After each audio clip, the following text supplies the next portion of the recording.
మీ ఎలాంటి వ్యాపార ప్రకటనలకైనా వెంటనే మా ఛానల్ సంప్రదించండి. అందరికీ నమస్కారం. ఈరోజు మన స్టూడియోలో ప్రముఖ ఆధ్యాత్మికవేత్త దైవాజ్ఞ బ్రహ్మశ్రీ వీరాపురం సుబ్రహ్మణ్య స్వామి గారు మనతో ఉన్నారు. సో గురువు గారితో మాట్లాడేద్దాం. నమస్కారం గురు. శుభాశీస్సులండి. గురుగారు, విశేషంగా అక్టోబర్ మాసం అనేది మిథున రాశి వాళ్ళకి ఏ విధంగా కలిసి రాబోతుంది? అదృష్టాలు ఏమైనా వరించబోతున్నాయా? ఓవరాల్ గా గ్రహస్థితి ఎలా ఉంది? ఎలాంటి పరిస్థితులు వీళ్ళకి ఎదురవుతాయి అంటారు?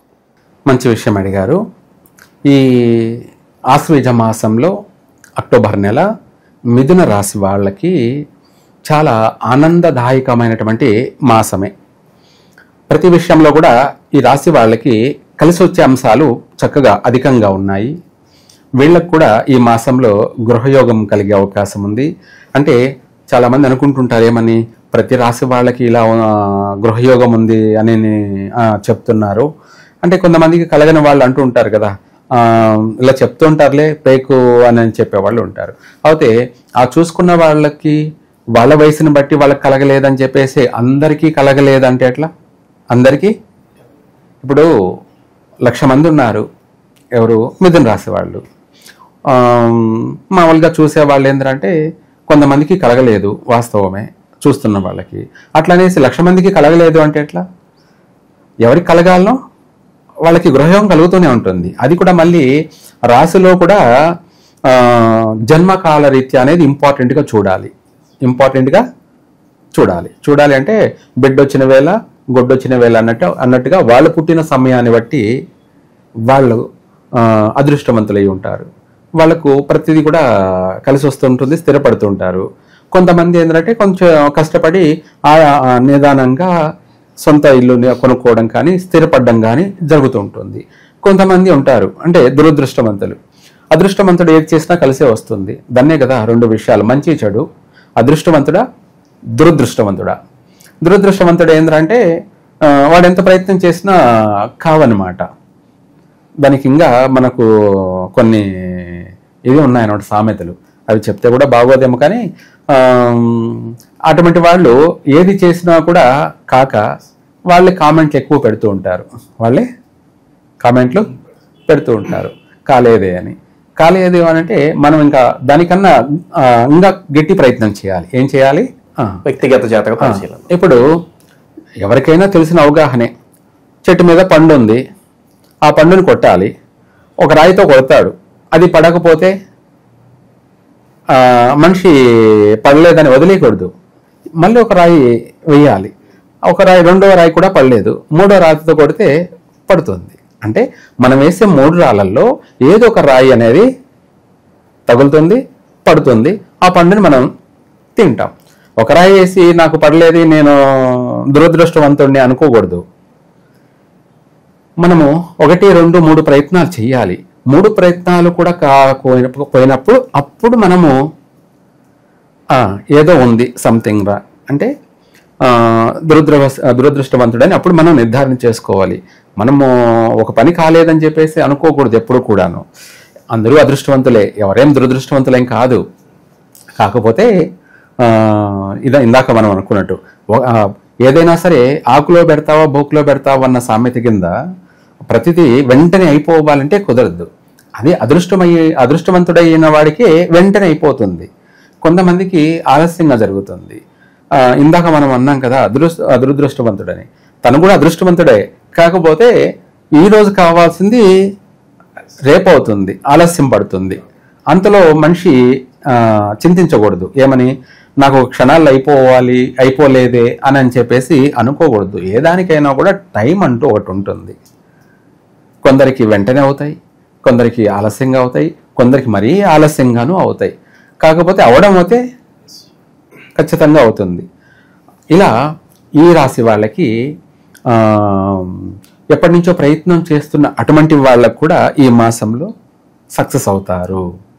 అందువల్ల గృహయోగం కూడా కలిగే అవకాశం ఉంది, లేదా వాహన యోగం కూడా కలిసి వచ్చే అవకాశం ఉంది.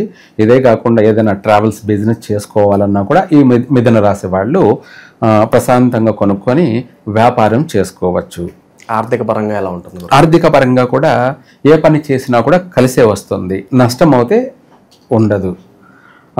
100కి 90% నష్టం ఉండదు. ఇంకా 10% అనేది ఇంకా వాడు భూమికే బరువు అయిన వాడని అర్థం. ఏమిటి? ఆ 10 మంది అంటే వాడు పుట్టిన తలరాత. కానీ 90 మందికి మాత్రం నెరవేరే అవకాశం అధికంగా ఉంది. అలాగే వివాహ యోగం కూడా చక్కగా కలిసి వచ్చే అవకాశం ఉంది. ఎప్పటి నుంచో ప్రయత్నం చేస్తూ అలసిపోయి ఉన్నటువంటి వాళ్ళకి, నిరుత్సాహం చెందినటువంటి వాళ్ళకి ఈ మాసంలో శుభవార్తలు వింటారు, సంబంధాలు కుదురుతాయి, ఖాయమవుతాయి, వివాహం కూడా అయిపోతుంది. అలాగే లేదు కొత్తగా ప్రయత్నం చేయాలి అనుకుంటున్నటువంటి వాళ్ళు కూడా ఈ దసరా నెలలో అంటే ఈ ఆశ్వేజ మాసంలో ప్రయత్నం చేసినట్టయితే ఈ యొక్క మిథున రాశి వారికి తొందరగా వివాహం అయిపోతుంది. అంటే ఈ సంవత్సరంలోనే అయిపోతుంది. తెలుగు మాసాల ప్రకారంగా ఉగాదిలోపే రేపు ఈ నెల మనం ప్రారంభం చేస్తే చకచక వెంటనే తొందరగా ఈ ఉగాదిలోపే ఏ నెలలోనైనా కూడా వివాహం అయిపోవచ్చు. కార్తీక మాసంలో కావచ్చు, లేదంటే మార్గశిర మాసంలో కావచ్చు, లేదా శివరాత్రి నెలలో వెనక ముందు కావచ్చు, కానీ అయ్యే తీరుతుంది. ఇదే కాకుండా సంతాన విషయంలో కూడా సౌఖ్యం, సంతాన సౌఖ్యం, ఆరోగ్య విషయంలో కూడా బాగానే ఉంది. ఇవన్నీ కూడా మాసవారి ఫలితాల ప్రకారంగా మిథున రాశి వారికి అన్ని విధాలా బాగుంది. విదేశీయాన యోగం ప్రయత్నం చేసుకోవచ్చు, నెరవేరుతుంది. అక్కడ వెళ్ళినా కూడా స్థిరపడతారు, కలిసే వస్తుంది. కానీ అక్కడ కొద్దిగా ఇప్పుడు ప్రస్తుతం మార్పులు చేర్పులు కాస్త అల్లకొల్లలాలు ఉన్నాయి అంటే అందరికీ కాదు, అది దేశాల వారీగా గ్రహాల రీత్యా అన్ని దేశాల్లో జరుగుతూనే ఉంటుంది. ఎవరి తలరాత వాళ్ళదే, ఎవరి తలరాత అక్కడ ఏదో పంపించేస్తున్నారు అని భయపడిపోవాల్సిన అవసరం లేదు. ఈ ప్రపంచంలో ఎవడు ఏమీ చేయలేడు. ఏం జరగాలన్నా జరుగుతూనే ఉంటాయి. ఏం జరగాలనో ప్రకృతి సాక్షిగా, ప్రకృతి ప్రకారంగా జరగాల్సింది జరుగుతూనే ఉంటుంది. మనకు మన జాతక ప్రకారంగా అక్కడ వెళ్ళి స్థిరపడాల్సింది ఉంటే అది ఎవరు ఆపలేరు. వెళ్తాం, స్థిరపడతాం, చక్కగా కలిసే వస్తుంది. ఇప్పుడు అక్కడ అబ్రాల్లో మన భారతీయుల్ని అందరూ పంపించేస్తున్నారని కూడా కొంతమంది అపోహాలు. మన భారతీయులు లేకపోతే అబ్రాల్డే లేవు. ఏమిటి, మన భారతీయులు లేకపోతే అబ్రాల్ దేశాలే లేవు అన్నమాట. అంతే. ఏ దేశం ఏగినా జై కొట్టు తెలుగోడ. ఏమిటి, తెలుగోడికి ఎక్కడ పోయినా కూడా రాజయోగమే, ఎక్కడ పోయినా రాజయోగమే. కాబట్టి భయపడాల్సిన అవసరం ఏం లేదు, ప్రశాంతంగా నెరవేరుతుంది. విదేశీయాన యోగం చక్కగా కలిసే వస్తుంది, ప్రయత్నాలు చేసుకోవచ్చు. నూతన ఉద్యోగాలకు కూడా ప్రయత్నం చేసుకోవచ్చు. ఈ మాసంలోనే నూతన ఉద్యోగాలు వస్తాయి, స్థిరపడతారు. మళ్ళీ ఉద్యోగాల్లో చేసేటువంటి వాళ్ళకి కూడా ప్రమోషన్ కలుగుతుంది. చక్కగా విద్యార్థులకు కూడా అన్ని రంగాల వారికి కలిసే వస్తుంది. కాకపోతే ఈ రాశి వాళ్ళకు కూడా ఈ గ్రహణ ప్రభావాలు ఎందుకు ఇంతగా మనం చెప్పుకోవాలి అంటే,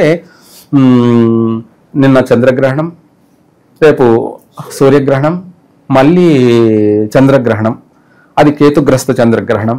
ఇవి వరుసగా ఈ సంవత్సరంలో 3 గ్రహణాలు ఉన్నాయి. కాబట్టి ఈ గ్రహణ ప్రభావాల వల్ల కొన్ని రాశుల వారికి షాడో, నీడ అంటారు. నీడ అంటే మనుషులు మానసికంగా ఇబ్బందులు పడడం, శారీరక పరంగా, ఆరోగ్య ప్రకారంగా ఇబ్బందులు పడడం, ఇలాంటివి అధికంగా ఉన్నాయి. కాబట్టి ఆ సమస్యల నుంచి మనం బయటపడడానికి ఈ రాశి వాళ్ళు, మిథున రాశి వాళ్ళు చక్కగా కలిసి వచ్చే దానికోసమై అమ్మవారి మంత్రాన్ని పఠించడం మంచిది. ఎందుకంటే ఎటువంటి ఎంత పెద్ద నెగటివ్నైనా కూడా త్రుటిలో నాశనం చేసేటువంటి మంత్రమే. అంటే క్షణాలలో దాన్ని సంహరించేటువంటి మంత్రం చండాలి మంత్రం. అంటే ఇది అత్యంత భయంకరమైనటువంటి మంత్రం కూడాను. ఓం జ్వాలా మాలిని విద్మహే మహాశూలిని ధీమహి తన్నో దుర్గి ప్రచోదయాత్. మహాశూలిని ధీమహి. మహాశూలిని అంటే మనకు రాబోయేటువంటి 1,00,000 సమస్యలనైనా కూడా చీల్చి చెండాడుతుంది. 1,00,000 సమస్యలనైనా అంటే 10,000 కష్టాలనైనా చీల్చి చెండాడుతుంది. మనల్ని సదా రక్షింపబడుతూ ఉంటుంది, సదా అనుక్షణం రక్షింపబడుతూ ఉంటుంది. ఈ మంత్రాన్ని పఠించండి, తిరుగులేదు, చక్కగా కలిసి వస్తుంది. అన్ని విధాల కూడా కుటుంబం అంతా కూడా సుఖంగా, సౌఖ్యంగా, సంతోషంగా కుటుంబంలో అందరితో కలిసి ఆనందమైనటువంటి జీవితాన్ని గడుపుతారు. సర్వే జన సుఖినో భవంతు.